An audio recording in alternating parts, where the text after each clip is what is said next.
The planet is heating up. The oceans are becoming filled with plastic. Change starts now. Change starts now.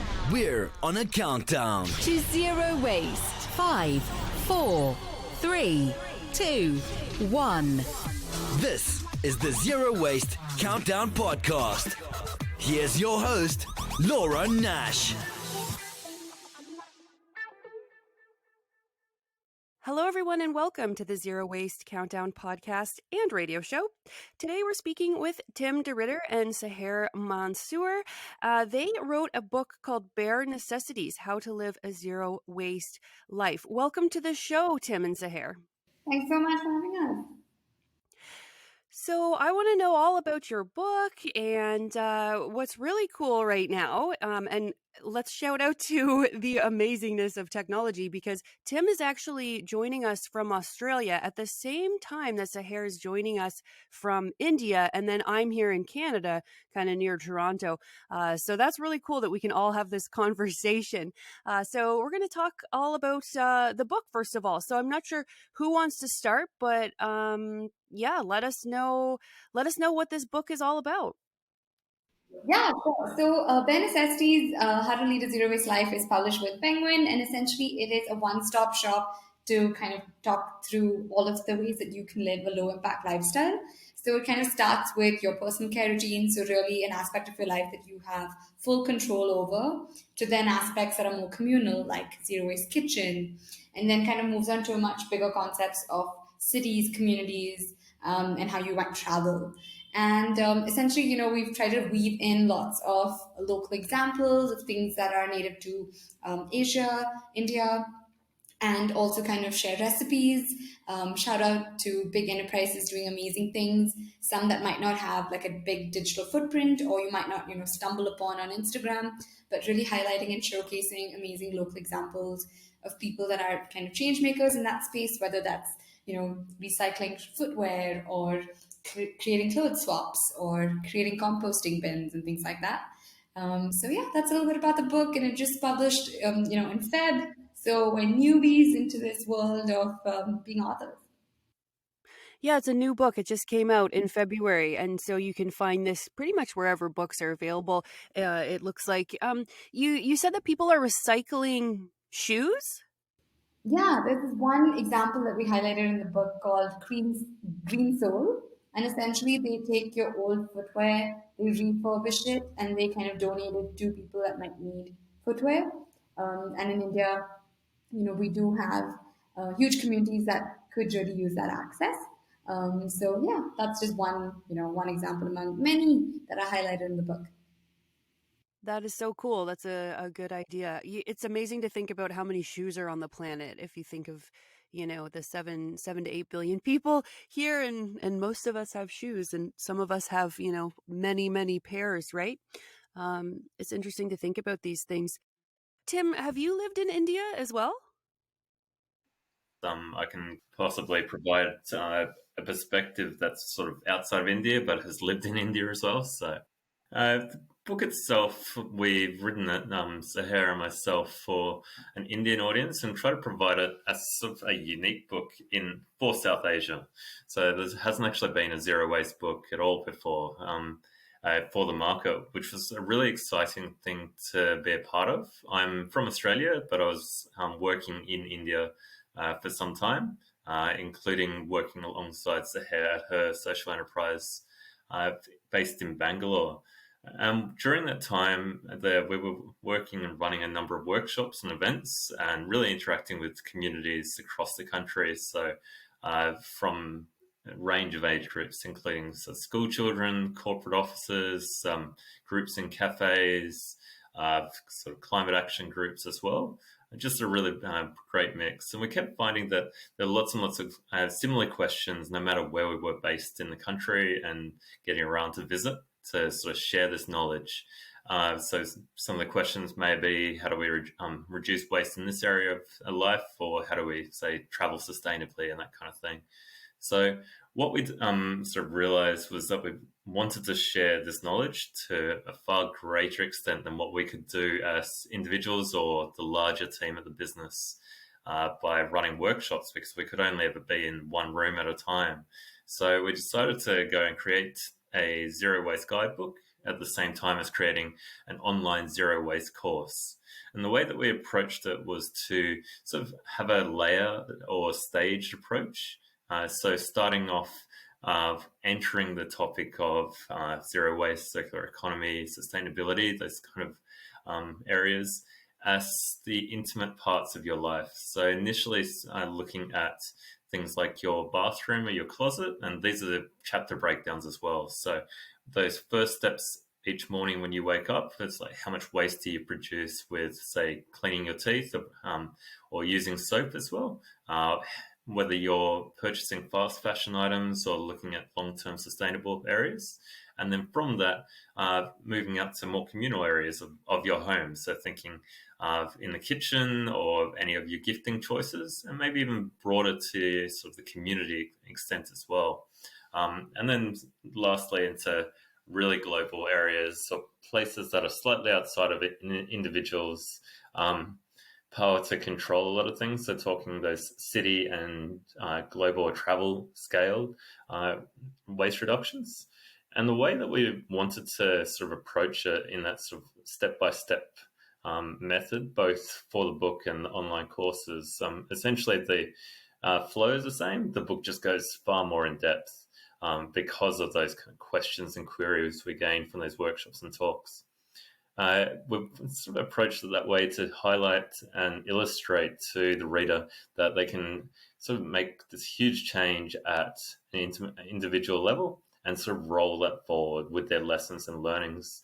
So whether you're looking to compost for the first time, and then how you can sort of use those lessons about reducing waste in a kitchen by minimizing the amount of organic products you may be throwing into the bin, and trying to use the compost bin, composter, I should say, as an alternate, and then looking about how you could use those same fundamental ideas of trying to think about sustainable practices at a community level. So that could be using public transport instead of, say, aspiring to drive your own car, interacting with friends or family, say, on a metro or a train line, just in terms of how that actually has a larger effect and can really benefit the environment as a whole. So it's kind of a flow process to really empower and engage the reader that we wanted to go about. The other big plus as well, I mentioned that I'm from outside India, from Australia, as my accent probably shows. We've also intertwined or interwoven Sahar's first-person narrative throughout the book. So it's a really great way to understand Indian context. So whether that's thinking about things like bazaar or tiffin boxes or different levels of society, how locations throughout the country are quite different and unique in themselves, and how each little location, whether that's a state or a town or different regions of the country, have their own solutions, and lots of people looking to develop them. And that's one of the big things that Sahar's first-person narrative has really enabled, which is fantastic to sort of write with her and share with the audience as well. On top of that, we've also sort of provided lots of activities and tips and tricks, along with, at the end of each chapter of those stage sections I was saying, a zero waste library, we've termed it, which is sort of this large toolkit or resource where there'll be things like zero waste recipes or names of organizations for or individuals of people, of all those businesses that are doing really great things in the space in India. And what we've tried to do as well is sort of demonstrate or provide options for the reader in different locations. So it doesn't matter whether you'll be based in, say, a western city like Mumbai, or in Kolkata, or northwest or northeast India, or southern. We've really tried to provide examples of great role models to aspire to or use resources from. So that could be access to something like a stainless steel straw or a composter, as I mentioned before, and really just providing that sort of large, unique toolkit or package in this form of the guidebook is really something we've really tried to do to provide that sort of first of its kind book for India, which is really great for me to be involved in, having worked there for a couple of years and sort of still a bit of a rookie in the space compared to Sahar, who's obviously from Bangalore and knows it very, very well. So really happy to share this knowledge with everyone on the podcast and more so with anyone who picks up the book. So yeah, hopefully everyone enjoys it. It sounds like a great book. Can you tell us a little bit about the ethical sourcing of material? Because I saw this is something that you're interested in as well. So are there industries there of people making things and thinking about sustainability right from the beginning of making the product? Yeah, so that's a great question, Laura. Thanks so much. So at Bare Necessities, we actually make zero waste products and we ethically source raw materials, really supporting kind of farmers and other small artisans. So essentially, we try and celebrate Indian ingredients through how we source. So, we use lavender from Kashmir, which is kind of north of India. We use turmeric. We use cocoa butter from this amazing enterprise that is a woman-run cooperative that makes chocolate, and the byproduct is that cocoa butter. So really, we try and mirror those values that we articulate, and we also use textile scraps to make all of these upcycled kind of zero waste pouches and things like that. And definitely, we have like a huge emphasis on how we ethically source all of our raw materials. Because we, as far as possible, want to kind of live those environmental values that we, talk about, preach about. So yeah, that's a little bit about Bare Necessities as an enterprise. Nice, that's awesome. Are these things available for purchase around the world or specifically in India? Yeah, it's available for purchase on our website, barenecessities.in. It's just, I think sometimes the shipping costs can be prohibitive for people who aren't living in India. So that's that. But if there are any other bulk stores that want to source our products, we definitely partner with them as well to do that.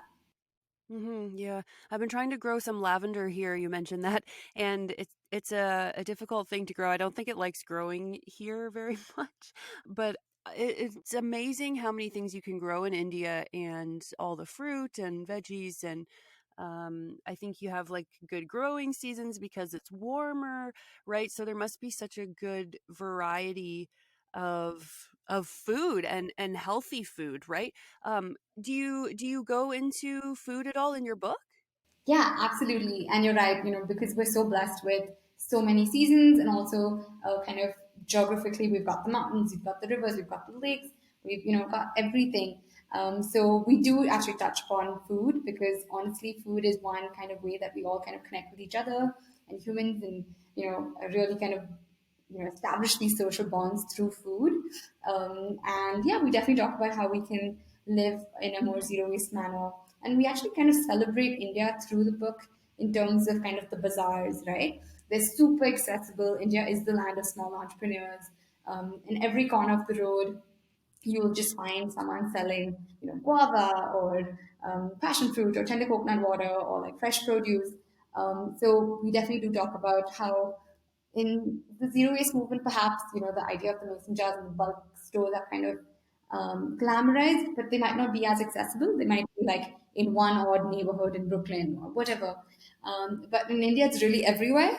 And the idea through the book is to kind of articulate and celebrate all of the amazing local traditional ideas and about how zero waste has really been in our Indian DNA for so long. So that's kind of things that we do touch upon. Of course, we talk about composting and reinventing your leftovers and going back to ceramic and steel, which we've done for many years in our Indian culture, especially. Yeah, well, Tiffins are from India, right? Exactly. That's like honestly my favorite example of zero waste because the stainless steel Indian tiffin is kind of like an 18th century Indian invention, and it's kind of exploded in the West, and which is great. And lots of reuse models are kind of incorporating the tiffin and working with local restaurants and things like that, which is amazing to see. But kind of just going back a little bit on the history of dabbawalas and tiffinwalas, in one city alone, which is Mumbai, about 2 million amazing, healthy, home cooked meals are delivered every day. employing roughly 6,000, 7,000 people, or the Mumbai Dabbawalas, all without producing any waste. And the margin of error is like close to zero. And there are tons of case studies that have been done and documented on the Tiffin Walas of Mumbai. So for me, honestly, I think zero waste also really embodies, or circular economy and zero waste really embodies kind of this amazing employment opportunity to unlock all of these amazing green jobs. And for me, the Tiffin and the Dabbawalas are an exemplary example of that. Yeah, and I feel like it's so much healthier to have food like that that's hot rather than our style over here in North America where you just go through a drive-through and it's just so processed, and there's, you can get whole meals without even any vegetables or fruit in it. It's Yeah. uh I feel like people must be a little bit healthier there in terms of their diet. But I don't know. I guess that's a weird assumption to make. But if you're listening and you don't know what a tiffin is, so I'll try to describe it and correct me, Sarah, if I don't say it right. But it's almost like, I think it has three containers or something. So it's like a cylinder, like a tower of containers, and they all fit together really nicely so that you can put your rice in one section and then like your curry or whatever in another section, and it stays nice and hot. And then when you're ready, you can mix them. Is that a good description of a Yeah. tiffin? Honestly, you did great, Laura. It's using stainless steel, three tile. It's this amazing kind of equipment, but also supply chain system. It's amazing. Check it out. Yeah, it's a super good idea. Is anyone having like trouble with COVID? Because also here, the zero waste movement has been really difficult because a lot of places won't let you bring your cloth bags. They won't let you bring your containers. So it's been very difficult here in Canada. Has it changed at all in India?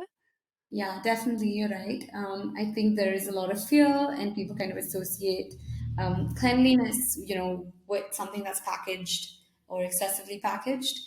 So I do think there has been setbacks for the zero waste movement with the pandemic.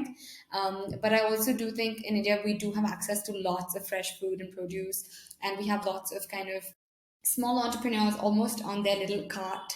Kind of they just wheel it across the city and kind of go to different places. So they'll go to an apartment complex and be accessible there. So that means you don't have to like take that trip to the grocery store, drive your car, etc. So I think that has been beneficial. But of course, it's just been a really tough time for small businesses and livelihoods across the board. For example, people aren't going to offices right now, right? So the Tiffin-walas are really, having a hard time. But they put out this huge crowdfunding kind of campaign and stuff like that. But yeah, I think there are challenges with the pandemic, but hopefully that we're also making few kind of strides. Maybe there's less road, vehicles on the road, and hopefully we're kind of reducing emissions. I don't know. I'm just trying to be positive here, but definitely overall, there's been a huge setback. Yeah, it has. But if you're listening and you find that too in your own place where you live, I really just hope things will get better. I'm sure they will, and just hang in there and recycle when you can, and just try to make the best choices, right? Because yeah, sometimes they're not good. So I wanted to know what the trash and litter situation is like, because over here in North America, sometimes we see a lot of pictures of rivers filled with plastic or like rivers filled with trash. So have you ever seen anything like this in India, or like do you know of places where that is actually a problem? Yeah, definitely. Great question. So actually, in India, we are confronted with our waste on a daily basis. We see it every day. It's not like we have amazing infrastructure systems that come and clean away your trash like almost instantaneously, like in a lot of places in the West.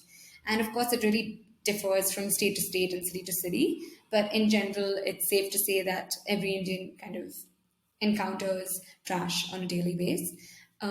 Honestly, it's really scary because we are living in the largest global garbage crisis of our lifetime, and I've specifically worked a lot with waste pickers. So I like to call them waste warriors, but really working with the bottom of the pyramid and kind of understanding the waste issues from a ground up perspective. And actually, that's what got me into kind of living a more zero waste, all low impact lifestyle. And The conditions in which a lot of our informal communities across Asia collect and segregate our waste is really, really sad and needs, to be really revamped. Which means a lot of times you'll see people segregating, broken glass, sanitary napkins, all with their absolute bare naked hand. And I've heard stories of people Oh, losing their thumbs because there was broken glass and then they didn't see it while they were trying to kind of get that high value bottle, PET bottle or whatever. yeah. I think it's really important for us to realize that a lot of Asian countries really need to invest in our waste infrastructure systems. They need to be updated because a lot of times they're kind of bursting at its seams because, the infrastructure system that was built for maybe 2005 hasn't been updated in so many years. But of course, at the same time, urbanization, people have, migrated to cities and things like that. So there's so much that needs to happen, but also it's a huge infrastructure cost, a huge investment for, governments, etc., to put in that. And with kind of the short tenure that most politicians have, that I think deters people or politicians from really investing in those, huge infrastructure systems. But beyond just infrastructure, I think honestly, the waste issue has lots of layered social justice issues associated with it. Of course, incinerators or landfills, dump sites are always kind of disproportionately located in low-income communities, whether it's in Adivasi or tribal communities, or socially or economically less powerful people in India, or even just across the world. Right? I think we've seen a lot of countries that would basically, in the past ship off all of their waste to China, Malaysia, India. Of course, things have kind of changed from 2018, where different countries have set precedents and said no. But basically, we're trying to say that someone else's air, water is less valuable than others. So I think it's really important to be cognizant that actually our waste issue is so much beyond just this environmental issue or a health issue. I really do think it's a social justice issue. And I think that's why we should all be even more cognizant of our waste and our privilege. Yeah, totally. Because, here in the West, we don't see our garbage. And I say this all the time, like it's just out of sight and out of mind. You can just put anything in a bag at the end of your driveway and it will be gone and you never have to think about it. Like it's such an easy system, right? And it's almost like it's too easy. And so where is that going? And often, yeah, it goes to like our garbage, not mine, but I think Toronto was sending their garbage, and places in America were sending it over to Asian countries. And, this was a big thing in the news. So thank goodness it's stopping, I think, or at least slowing down. But yeah, it was all just being sent over there. And so who's dealing with it? Things, when you send them away, it doesn't mean that they're gone. But I wanted to ask you about the rivers because I love rivers and I've always wanted to go to northern India because I know the rivers are so sacred there and they're beautiful. They come out of the Himalayas, right? And I think that they're a really big part of Indian culture and community. I've never been to India. I love to go, but that's kind of what I hear. So can you tell us a little bit about the rivers in India and um, what I saw in the Amazon, for example, is that for thousands of years, people just throw stuff in the river and it goes away, right? So if you don't want your fish bones or something, you can just throw them in the river, but it's fine because it's all organic waste. But now that we have plastic and all of these garbage materials and chemicals, it's not as good to throw it in the river. So I'm wondering if people still have that mindset in some places where, hey, if I just throw this in the river, it'll go away from me and it's fine, but really it's ending up downstream. So can you just tell us a little bit about how the rivers are doing in terms of waste? Yeah, great question. Honestly, not very well because a lot of people are just really polluting our rivers at this unprecedented rate, and a lot of times I think urbanization is to blame because as people kind of move to the cities, I think this whole idea of consuming is also kind of almost aligned with this idea of consuming. So as you move up the social economic ladder, you can consume more, and that's kind of almost like something that's really valued in, I think, India and a lot of developing countries. And I think the rivers are really kind of definitely taking a hit, whether that's the Yamuna or the Ganga, which is also sacred. But I also want to highlight some amazing entrepreneurs and ideas that are coming out of this. For example, there's this enterprise that takes all of the waste flowers from temples and kind of riverbeds, and converts them into agarbattis and incenses, which are super non-polluting and smell really fragrant and are using basically, a byproduct of these dried flowers. And that's also something that we use to celebrate Holi, which is kind of this festival of color. If you've been to like a color marathon where, there's all of this amazing color powder that's thrown at each other, there are enterprises that are using old marigold flowers and, hibiscus and whatnot to create these natural colors. So I think what we're seeing also really in India, which I'm really proud of and excited about, is that there are lots of amazing social impact driven businesses that are really trying to solve for our waste problem. And I think that's something that really gives me hope. While the situation is, dismal, that's something that really keeps me positive and excited about what's going on in the world. Oh, that's so great. I'm really glad to hear that. Yeah, there are a lot of positive things. You just have to look for it. So on this show, I do like to highlight some of the positive things because there are so many people that are really working hard at cleaning up our rivers, cleaning up the oceans, and, finding ways to either reduce trash or, like you were saying earlier, just to get rid of it properly. Yeah, and it's also realizing the changes that you've done. So throughout each chapter, we've provided three individual activities. The first, assessing your waste. So that could be looking, as you said, at the amount of products or ingredients that you might be using in the bathroom. And then thinking about the resources that are around you. So what could you use to reduce waste? So that could be something like a bamboo toothbrush. Or I know Sahar mentioned quite a number of products or organic items available in India that she uses for her enterprise. So things like lip balm or tooth powder as well. So can that be a resource? It might not be the same in Canada, but or North America, but in terms of where we're writing for, it's there. But we're also kind of inspiring people to look around no matter where you're based. So you could be based in Europe, Australia, and North America, or in India, and find something around you just because you're searching a little bit more and sort of understanding that you're really making progress just first of all by choosing to look for options that are going to reduce waste as well. Cool. Well, this has been great. So I want to thank you so much for coming on the show and for all the work that you do helping us with our waste issue. This has been great. Thank you. Thank you so much, Laura, for having me. I really appreciate it. That was Tim DeRitter and Sahar Mansoor. They are the author of Bare Necessities, How to Live a Zero Waste Life. I hope everything's over soon. It's just been so horrible to see what's happening to people and their businesses, and especially with waste. I find it very strange that the Liberals, they proposed that they were going to ban a lot of single-use plastics, and then what do? Well, we impose these very serious lockdowns where nobody can really get food that isn't in packaging. So I can't imagine how terribly the garbage must have increased significantly all over the world. Like, I think it's just insane. All of the takeout food, all of the takeout packaging. My recycling has increased significantly because sometimes we get things delivered to the house. So that means we have more cardboard, we have more plastic. So I would say when I was really living zero waste, like before the pandemic, I would put 2 little recycling bins out maybe every 6 to 8 weeks.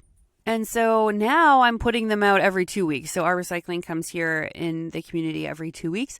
And my bins are kind of full of recycling. My garbage is still pretty good. I do put out garbage occasionally, but it's maybe once every few months. And that's things like if something comes in a bubble mailer that I wasn't expecting.